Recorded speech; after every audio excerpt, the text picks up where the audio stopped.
लो aspirants, आज के video में हमारा होगा revision basically related to reflection of light. Reflection of light से जितने भी कॉन्सेप्ट्स रिलेटेड है, जितने भी टॉपिक्स है, जितने छोटी छोटी चीजें ना, सारी आज डिस्कस करेंगे और लास्ट में हम करेंगे सॉल्व पीवाई के। सो मेक श्योर तुम वीडियो के एंड तक बने रहो। तो चलो let's get started. Basically what is आज हमारा टॉपिक है रिफ्लेक्शन, राइट। सो रिफ्लेक्शन होता क्या है? रिफ्लेक्शन होता क्या है? Reflection is just the bouncing back of light. क्या होता है? बाउंसिंग बैक ऑफ लाइट, उसी को हम बोलते हैं रिफ्लेक्शन। ठीक है, बाउंसिंग बैक ऑफ, एकदम छोटे से इसमें। ठीक है, अब याद रखो ये जो होता है वो होता कैसे है। ठीक है, सारी चीजें डिटेल। तो चलो अब हम डील करते हैं चीजों से। Reflection is bouncing back. Okay, अब मेरी बात ध्यान से सुनिए, हो रहा कैसे। सोचो हमारे पास कोई एक सरफेस है, इस सरफेस पे लाइट रे आके टकराती है और वो वापस चले जाती है। क्या जाती है? चले जाती है। जो लाइट रेज आके सरफेस से टकराती है ना, उसको वी कॉल इंसिडेंट। उसको हम क्या बुलाते हैं? इंसिडेंट। Okay, incident ray. और जो रे टकरा के वापस चले जाती है उसको हम बोलते हैं रिफ्लेक्टेड। क्या बोलते हैं? Reflected ray. ठीक है, अब यहाँ पे ध्यान से बात सुनना कि इंसिडेंट रे और रिफ्लेक्टेड रे के अलावा भी और एक रे होती है जिसको हम बुलाते हैं नॉर्मल। जिसको हम क्या बुलाते हैं? नॉर्मल। इसको नॉर्मल क्यों बुलाते हैं? क्योंकि जो नॉर्मल है वो हमारे सरफेस के परपेंडिकुलर होता है। कैसा होता है? सरफेस के परपेंडिकुलर। ये कैसा बनाता है? ये हमारे सरफेस है, ये नॉर्मल है, इन दोनों के बीच में एंगल कितना होगा? 90 डिग्री। अब इससे रिलेटेड कुछ रूल जान लेते हैं।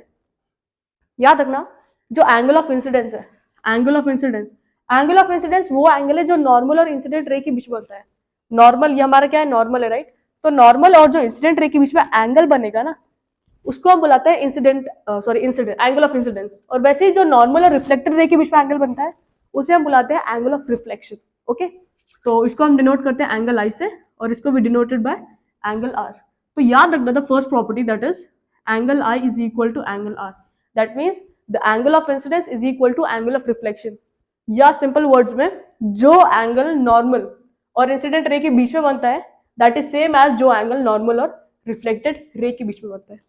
इसके अलावा और एक प्रॉपर्टी है, जो इंसिडेंट रे है, जो रिफ्लेक्टेड रे है और जो नॉर्मल है, वो तीनों सेम प्लेन में लाई करते हैं। क्या करते हैं? They all lie in the same plane. First ये second, incident ray, reflected ray, normal lie in same plane. Okay, so I hope इतना चीजें तो क्लियर होगा। अब इसके अलावा हम एक कैरेक्टरिस्टिक पढ़ेंगे हमारी प्लेन मिरर से रिलेटेड। ओके, किससे रिलेटेड? प्लेन मिरर से related.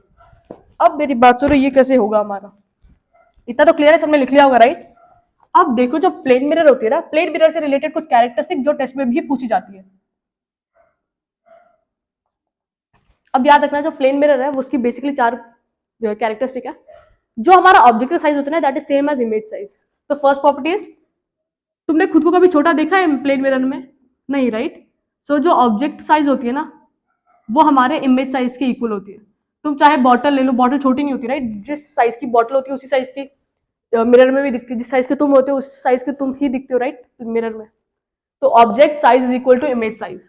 The second one is object distance is equal to image distance. अब ये कैसा, इसका मतलब क्या? अब ये प्लेन मिरर है, ठीक है। अगर तुम इससे 1 सेंटीमीटर की दूरी पे खड़े हो, कितने की? 1 सेंटीमीटर, तो तुम्हारी जो इमेज है ना, वो भी 1 सेंटीमीटर पीछे ही बनेगी प्लेन मिरर के। ओके, इसलिए हम बोलते हैं कि जो इमेज ऑब्जेक्ट डिस्टेंस है that is equal to image distance. इसके अलावा जो इमेज प्लेन मिरर बनाता है ना, वो होती है वर्चुअल एंड इरेक्ट। वर्चुअल और इरेक्ट मतलब नकली इमेज बनाता है, और इरेक्ट मतलब एकदम सेम, ऐसे उल्टी नहीं बनाता, वो एकदम सीधी। अगर तुम सीधे खड़े हो तो वो सीधी बनाएगा, तुम उल्टे खड़े हो तो तुम्हारी भी उल्टी इमेज बनाएगा। तो वर्चुअल एंड इरेक्ट, वर्चुअल मतलब नकली, वर्चुअल मतलब नकली। Fourth is laterally inverted image बनाता है। कैसे बनाता है? Laterally inverted. इसका मतलब ये है कि जो तुम्हारा लेफ्ट साइड है ना, वो राइट जैसा अपेयर करेगा, और जो राइट वाला साइड है it will appear as left. तो लेटरली इन्वर्टेड का मतलब left appears as right and the right appears as left. फटाफट से प्रॉपर्टीज लिख लो ताकि हम आगे बढ़ सके। ओके, अब चलते हैं आगे। हमारी जो स्फेरिकल मिरर्स है ना, बेसिकली वो 2 टाइप्स की होती है। कितने टाइप्स की होती है? 2 टाइप्स की स्फेरिकल मिरर। कितने टाइप्स की है? We have two types of spherical mirrors. अब ये जान लो कौन सी, एक है कॉनकेव, दूसरी है कॉन्वेक्स। कॉनकेव कैसी होती है? कॉनकेव मिरर वो होती है जिसकी reflecting surface is curved inwards, मतलब ये कुछ ऐसी होती है, ये अंदर की तरफ से रिफ्लेक्ट करती है। कॉन्वेक्स वो होती है जिसकी reflecting surface is curved outwards, as simple as that. अब इन मिरर से भी रिलेटेड कुछ प्रॉपर्टीज है, वो जानेंगे अब हम, ठीक है। जैसे पोल हो गया, अपर्चर हो गया, फोकस हो गया, सेंटर ऑफ कर्वेचर हो गया, ठीक है। बेसिकली तुम्हें तो ये क्लियर होगा, कॉनकेव क्या होता है? जिसकी reflecting surface is curved inwards, convex जिसकी reflecting surface is curved outwards, okay.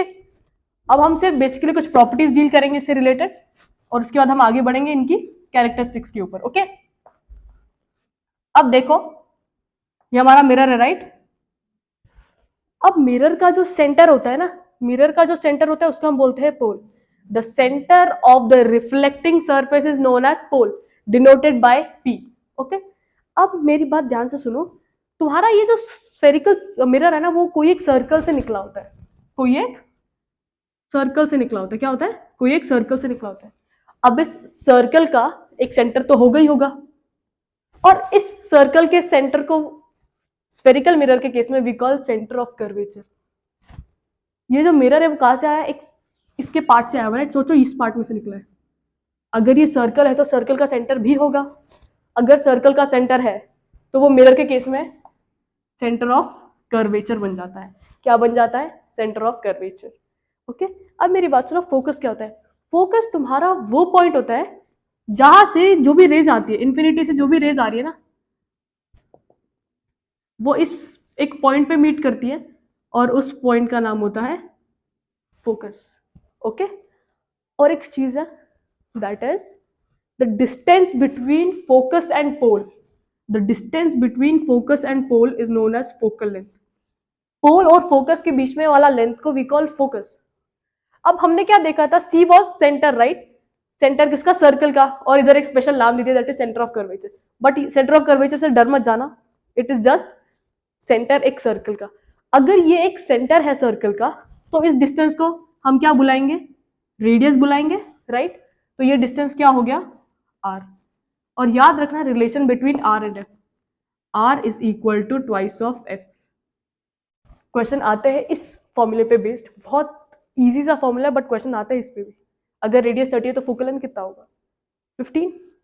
क्या करना है? 30 पुट करना है, twice of F, F equal to 15 centimetre, okay. तो आई होप इतनी चीजें तुम्हें क्लियर होगी जो हमारे मिरर से रिलेटेड है। क्लियर? अब आगे चलते हैं, इनके कैरेक्टरिस्टिक पढ़ लेंगे, ओके। कॉन्केव मिरर ना वो मिरर होती है जो नकली इमेज प्रोड्यूस करती है और असली इमेज प्रोड्यूस करती है, ठीक है। कौन सी? कॉनकेव। याद रखना, ये बहुत कंफ्यूजिंग चीज है। कॉनकेव मिरर दोनों टाइप की इमेज प्रोड्यूस करती है, वो करती है वर्चुअल एंड इरेक्ट भी, रियल एंड इन्वर्टेड भी। वेरएस कॉन्वेक्स मिरर है ना, जो हमारी कॉन्वेक्स मिरर, वो सिर्फ और सिर्फ एक ही काम करती है, that is virtual and erect. कैसी इमेज? सिर्फ और सिर्फ वर्चुअल एंड इरेक्ट। तुम्हें कुछ चीजें अब ध्यान में रखनी होगी अगर अच्छे से समझ आए तो। कॉनकेव मिरर वो मिरर है जो हमारी वर्चुअल एंड इरेक्ट भी दे रही है, और रियल और इन्वर्टेड भी प्रोड्यूस कर रही है, ओके। इसके अलावा वी हैव कॉन्वेक्स मिरर जो हमारी वर्चुअल एंड इरेक्ट ही देती है। अब देखो, हम जान लेंगे कॉनकेव मिरर के यूजेस क्या होता है। कॉनकेव मिरर बेसिकली कोई भी चीज को ना एनलार्ज करने में काम आता है। एनलार्ज मतलब उस चीज को बड़ी करने में। तो ये यूज किए जाते हैं हमारे डेंटिस्ट के पास। कौन यूज करते हैं? हमारे डेंटिस्ट साहब। ये हमारे हेडलाइट्स में यूज की जाती है, ये टॉर्चेस में यूज की जाती है। क्वेश्चन आते हैं, ठीक है, इस पे बेस्ड। कॉन्वेक्स मिरर जो रेयर व्यू मिरर्स होते हैं ना हमारे व्हीकल्स के, रेयर व्यू मिरर्स, उसमें काम आती है। याद रखना, जो कॉनकेव मिरर काफी, कॉन्वेक्स मिरर काफी यूज होती है। जो भी हमारे गाड़ियों के आईने होते हैं ना, उसके अंदर हमारी कॉन्वेक्स मिरर लगी होती है, ताकि वो जो भी इमेज प्रोवाइड करे वो सीधी प्रोवाइड करे। पता चला तुम मिरर में देख रहे हो, तुम्हें दिख रहा है गाड़ी उल्टी चलती हुई, डर, ये नहीं होना चाहिए ना, तो इसलिए कॉन्वेक्स मिरर का यूज किया जाता है। तो याद रखना कॉन्केव मिरर कहाँ यूज होता है, डेंटिस्ट, हेडलाइट्स, टॉर्चेस। फिर तुम्हारे कॉन्वेक्स मिरर कहाँ पे यूज होता है, रेयर व्यू मिरर्स बोलते हैं इनको, ठीक है। कॉन्केव मिरर, ठीक है, अब तक क्लियर होगा तुम लोगों को। एक छोटा सा साइन कन्वेंशन भी जान लो जो हमारे टॉपिक से रिलेटेड है, ताकि तुम्हें ज़्यादा दिक्कत ना हो। देखो अब बेसिकली अगर साइन कन्वेंशन के हिसाब से जाओगे ना, तो हमेशा याद रखना जो तुम्हारा ऑब्जेक्ट का जो डिस्टेंस है वो हमेशा नेगेटिव होता है। You, object distance, image distance. पहले फॉर्मूला देख लो, 1/f होता है 1/v प्लस 1/u, और इसको हम बुलाते हैं मिरर फॉर्मूला। क्या बुलाते हैं, मिरर फॉर्मूला। क्या बुलाते हैं, मिरर फॉर्मूला। अगर इसको तुम ध्यान से जानोगे ना तो u हमेशा नेगेटिव होता है। अब u नेगेटिव क्यों होता है, इसका रीजन क्या है वो भी जान लेंगे। और v तो डिपेंड करता है, वो पॉजिटिव भी हो सकता है नेगेटिव भी। हम क्या करेंगे, हम एक कार्टेशियन प्लेन लेते हैं, राइट। इधर हमने इसको प्लेस कर दिया, तो हमेशा याद रखना कार्टेशियन के प्लेन के हिसाब से चलेंगे। ऊपर वाला इज पॉजिटिव, नीचे वाला इज नेगेटिव, इस साइड वाला क्या होता है फिर पॉजिटिव, इस साइड वाला अगेन इज नेगेटिव। तो जो भी ऑब्जेक्ट होता है ना वो हमेशा हम लेफ्ट हैंड साइड पे प्लेस करते हैं। अगर हम इमेज को हमेशा लेफ्ट हैंड साइड पे प्लेस करें तो वो कैसी बनेगी, ऑफकोर्स जो भी आएगी वो डिस्टेंस क्या होगी, नेगेटिव ही जाएगी, राइट। सोचो अगर हमने इमेज को यहाँ पे रखा, सॉरी ऑब्जेक्ट को यहाँ पे रखा है, तो ये तो नेगेटिव में गया, राइट। नेगेटिव में गया है मतलब u का वैल्यू कैसा हो गया, नेगेटिव। u होता है हमारा ऑब्जेक्ट डिस्टेंस, ओके। v होता है इमेज डिस्टेंस।